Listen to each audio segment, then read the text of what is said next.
Bonjour à tous. Il y a quelques jours, j'avais posté une vidéo où je reprenais les monnaies qui avaient été les plus prédites comme ayant un bon avenir en 2018. Et j'avais évoqué le fait que j'avais repris toutes les prédictions, je les avais compilées et qu'il y avait une quarantaine de pièces donc, qui étaient sorties. Donc j'avais présenté les cinq premières et on m'a demandé donc de parler des autres. Donc voilà, c'est ce que je vais faire rapidement. Alors 40 pièces, ça fait pas mal de pièces à passer en revue.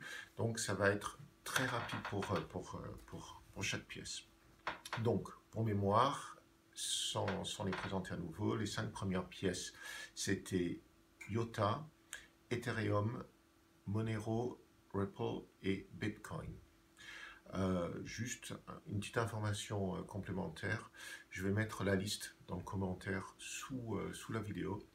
Donc vous pourrez trouver notamment les tickers, une petite description de ce que fait chaque pièce. Donc voilà, si vous ne voulez pas m'écouter, vous pouvez tout à fait vous référer directement aux commentaires. Voilà, mes commentaires vont être peut-être un tout petit peu plus fournis, mais pas forcément. Voilà. Donc, la pièce suivante, c'est Litecoin. Donc, ça, c'est une monnaie qui est assez connue. Donc, ça permet de faire plus de transactions et que cela coûte moins cher. C'est un petit peu l'alternative ou la première véritable alternative qu'il y avait eu par rapport à Bitcoin, dont les transactions étaient coûteuses et puis surtout des transactions qui étaient validées toutes les 10 minutes. Après, on a Neo. Neo qui est la monnaie de Sanchez. C'est en fait un peu l'équivalent d'Ethereum pour les Chinois. Donc ça permet d'être une plateforme sur laquelle on peut développer des dApps, donc des Distributed Applications. Ensuite, on a Bitcoin Cash. Donc, Bitcoin Cash, c'est simplement un fork qui a été fait à partir donc, de la blockchain du Bitcoin et qui permet là encore de faire des paiements avec des validations plus rapides et normalement moins chères. Il y a eu des études qui ont montré que pour l'instant, le moins cher, c'est encore relatif. Ensuite, OmiseGo. OmiseGo, dont le ticker est OMG.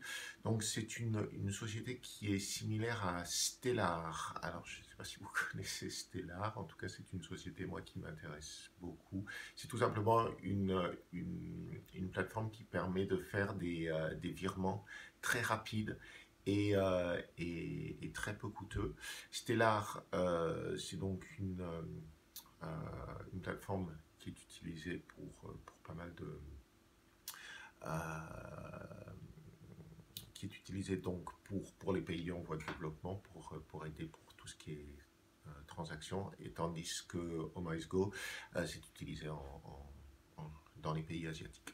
Voilà, donc ils n'ont pas encore le même marché. Ils font quasiment la même chose, mais pas le même marché. Cardano, donc ADA, le trigramme ou le ticker.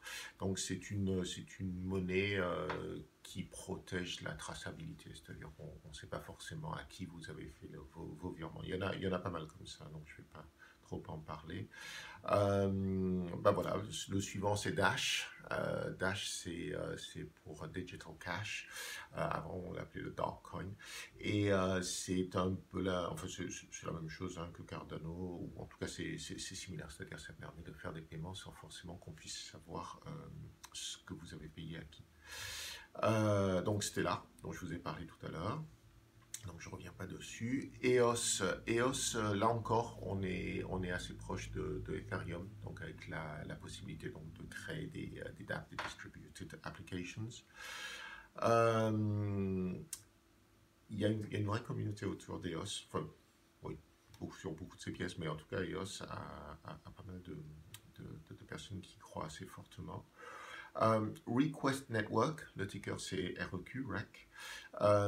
Et donc c'est en fait une plateforme dédiée au commerce pour réclamer des paiements. En fait, c'est une genre de plateforme qui permet de facturer. Donc de façon transparente, vous avez fait quelque chose pour quelqu'un, eh ben, vous allez pouvoir, via cette plateforme, envoyer une demande de paiement et la personne en face, bien sûr, va pouvoir vous payer immédiatement. Bon, après, on en a deux, c'est Verge et Zcash, c'est pareil, c'est toujours des monnaies que j'appelle vie privée, mais en fait, c'est de la monnaie donc, qui protège les transactions, l'anonymité. L'anonymité, l'anonymat, voilà, des transactions. Electroneum, donc ça c'est une monnaie pour tout ce qui est jeu en ligne et jeu de hasard.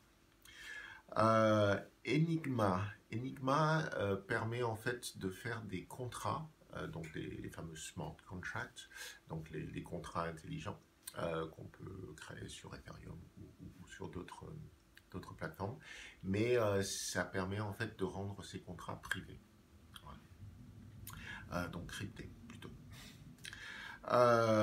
Ethos, donc ça c'est un wallet, une plateforme universelle qui a notamment comme objectif de promouvoir l'intelligence de la foule.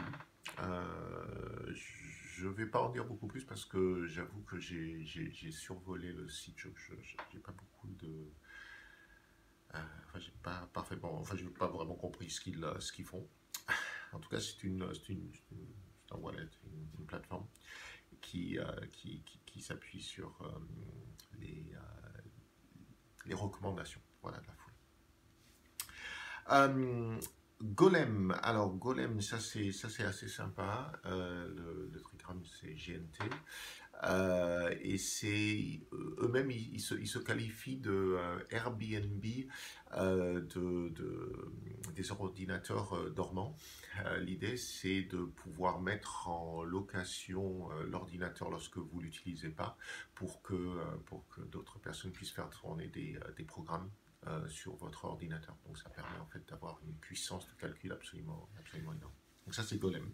Donc le projet me paraît intéressant. Quantum, alors Quantum se dit Quantum, se prononce Quantum et ça s'écrit QTUM et le ticker c'est QTUM aussi. Et c'est un genre de pont entre Bitcoin et Ethereum. Pour ceux qui ont fait de l'informatique, c'est une couche d'abstraction, donc un genre de Java pour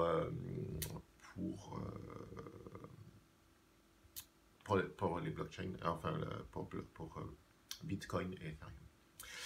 Ryblock, donc c'est une monnaie, un peu comme les autres. La seule chose, c'est qu'ils utilisent un blockchain qui est un petit peu particulière. Ça s'appuie sur une technologie ou une façon de créer le blockchain qui est le lattice block. Voilà.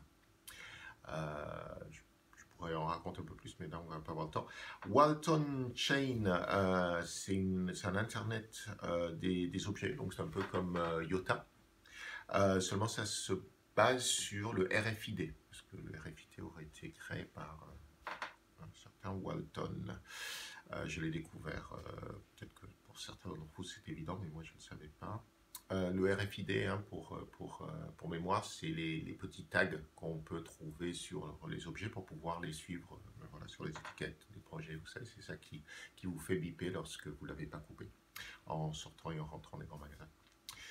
Voilà. Aragon, le Trigram, c'est ANT. Donc ça permet en fait de créer des organisations. C'est les fameux DAO, pour ceux qui sont un petit peu intéressés à Ethereum. Donc Decentralized Autonomous Organizations. Donc ça vous permet de créer des organisations avec, ça permet de gérer les votes, ça permet de gérer les salaires, ça permet de gérer les nominations, etc. Et donc tout est géré sur la blockchain de façon transparente. Il y aurait beaucoup à dire d'ailleurs sur les DAO, mais en tout cas, Aragon, ça permet donc de construire ces DAO. Blocktix, Alors, Blocktix, c'est une plateforme pour la gestion des événements. Si vous voulez créer un événement et vous voulez donc, un, que ce soit promu, et deux, avoir un système de paiement qui soit parfaitement centralisé sans passer par des tiers qui vont prendre des commissions, ben, vous pouvez utiliser Blocktix. Doge. Alors, certains d'entre vous connaissent Doge parce que Doge a été pour beaucoup le point d'entrée vers tout ce qui était crypto-monnaie. Doge, c'était un petit peu au début une crypto-monnaie pour rire qui finalement a eu beaucoup de succès. On l'utilise pas mal en tant que monnaie pour boire, pour les, pour lorsqu'on poste des contenus sur les réseaux sociaux. On peut payer en Doge. Voilà, c'est aussi utilisé dans les jeux, c'est utilisé dans pas mal de choses. Euh, Ethland, alors cela permet en fait donc de faire des prêts entre particuliers en utilisant de la crypto-monnaie en garantie. En gros, si la personne vous rembourse ce qu'il vous doit, bah, il récupère sa crypto-monnaie, enfin les tokens ou les pièces. Et puis, si vous ne remboursez pas, bah, c'est vous qui récupérez la crypto-monnaie qu'il a mis en garantie. Il y en a plusieurs qui proposent ce modèle. Donc, Ethland, c'en est un. Factom, c'est un genre de registre, donc un ledger en anglais, des données. Ça permet en fait de répertorier de façon décentralisée toutes les données qu'on peut avoir. Donc les entreprises peuvent aller déverser leurs données sur la blockchain comme ça, grâce à Factom. Golden, alors Golden, c'est un système de paiement. Alors, je ne savais pas non plus, mais le Golden, c'est une monnaie hollandaise, voilà, une monnaie en or hollandaise. Et donc, c'est un système qui, pour l'instant, est très utilisé, qui serait très utilisé en Hollande pour pouvoir directement euh, payer des choses avec notamment un paiement à partir donc de monnaie. Non, je reprends. Vous avez des pièces, des monnaies virtuelles, vous voulez payer un marchand, et eh bien le marchand va recevoir de l'argent fiat, donc de la vraie argent, que ce soit des euros ou des dollars, voilà, voilà via ce système. Icon, c'est de nouveau un pont entre les différents blockchains. Et en fait, il y a des smart contracts, donc les contrats intelligents qui permettent de gérer l'interaction entre ces différents blockchains. Nagacoin, alors Nagacoin, c'est une plateforme qui permet en fait d'accéder à la bourse et donc de pouvoir faire des transactions sur la bourse classique. Donc c'est un point d'entrée vers les plateformes de bourse. Powerledger, c'est donc une place de marché décentralisée pour tout ce qui est échange d'énergie. QuantStamp, QSP, en fait, ça permet la sécurisation de smart contracts. Donc, juste une toute petite parenthèse là.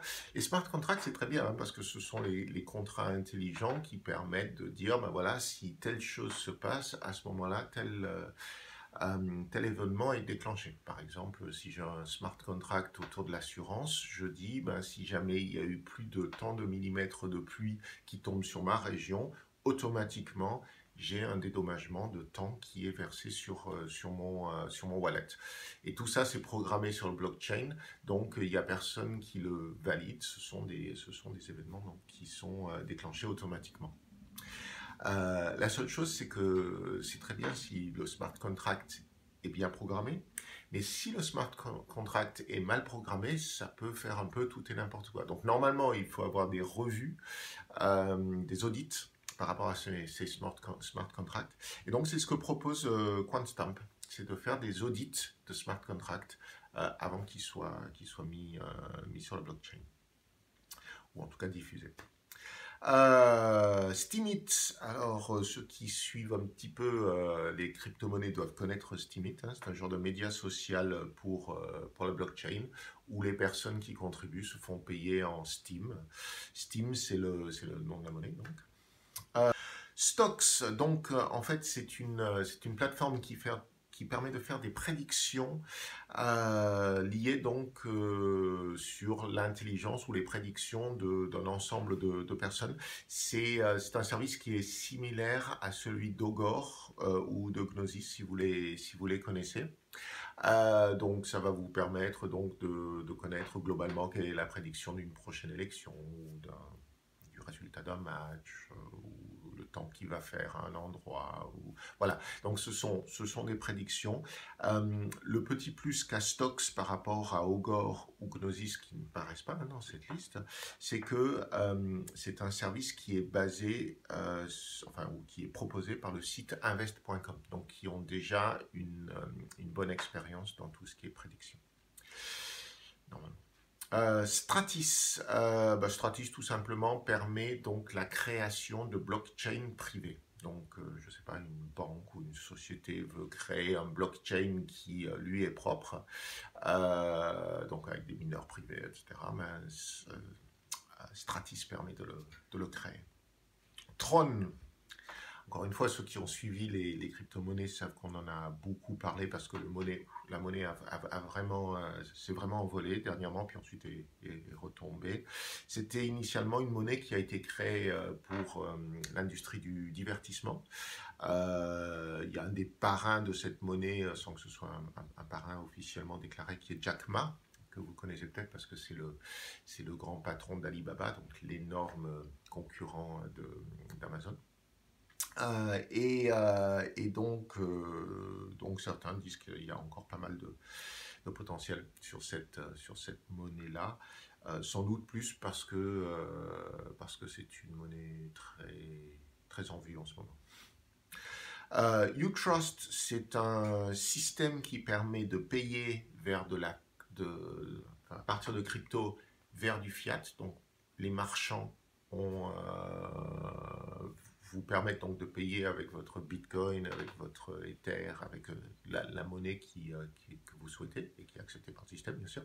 Et eux, ils reçoivent directement de la monnaie fiat, donc de la vraie argent comme de l'euro ou du dollar ou autre. VeChain,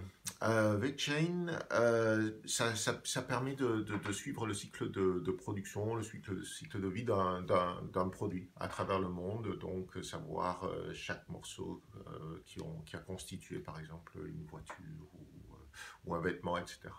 Suivre qui est intervenu à chaque niveau. En tout cas, c'est ça le principe, c'est donner une transparence complète sur la production d'un produit. OneChain, donc c'est une blockchain donc vraiment pour la finance. Ils disent qu'ils veulent être une banque distribuée. Et alors, les trois derniers, c'est autour de la banque ou de services bancaires. Parce qu'effectivement, après OneChain, on a WeTrust. Donc ce sont des services financiers, dont des prêts entre particuliers, encore une fois, ou des fonds d'assurance. Et puis Salt, j'étais surpris qu'il arrive en dernier. Mais donc, ça permet de prêter de l'argent entre particuliers avec encore une fois de la crypto-monnaie en tant que garantie. Alors, je dis que Salt est arrivé en dernier, c'est pas tout à fait vrai. Toutes les monnaies à partir d'Aragon ont été présentées qu'une fois par toutes les personnes que j'ai vues. Alors peut-être qu'ils ont été présentés pour d'autres personnes qui ont fait des prédictions. J'ai quand même regardé beaucoup de prédictions pour pouvoir faire ma liste, mais bon, après, c'était quand même une sélection. Et donc, toutes les dernières monnaies, je les avais trouvées qu'une fois comme conseil d'achat sur 2018. Voilà, j'espère que ça vous aura intéressé. Et puis, je vous souhaite une bonne journée. Au revoir.